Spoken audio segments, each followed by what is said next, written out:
ka chan dam tu mangai na chuan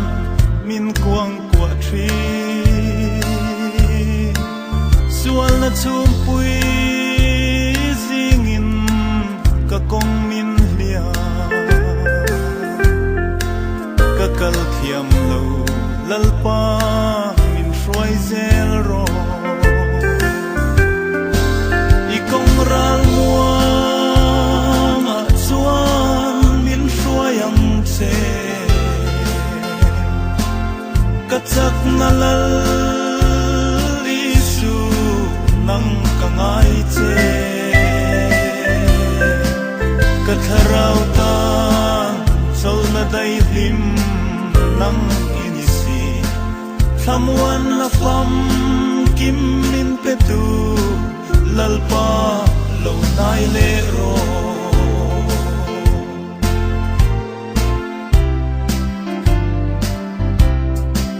hele shing nun wai na ram hi ka pel hun chuan lungai na le mang an na re a om to lo beram no lal len na ramoya khian lim le lo min muang ten kan la leng i kong ral muang a chuan min hruai ang che ka chak na lal isu nang ka ngai che ka tharau tan chol na dai hlim nang inisi thamwan la fam kim min pe tu lalpa lo nai le ro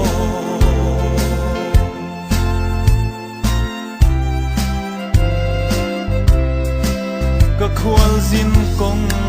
nga min hruai zel ro chan dam tu iram moi kan thlen ma lo chuan kho bela hian har sat mang an lungai na ten min chim buai thin iram thiang dim zai on min thenang che i kong ral muang a chuan min hruai ang che ka chak na lal isu nang ka ngai che ka tharau tan chol na dai hlim nang inisi thamwan la fam kim min pe tu lalpa lo nai le ro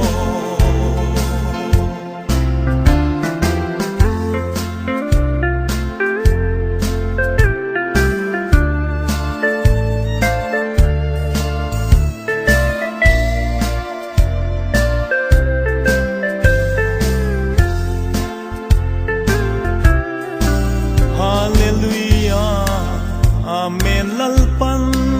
engkim asria thamwan na le lom na fam kim min siam saka tharau thiang hlim min kan ne na a om reng thi ka zam lo ne na lalpan chang don si i kong ral muang a chuan min hruai ang che ka chak na lal isu nang ka ngai che ka tharau tan chol na dai hlim nang inisi thamwan la fam kim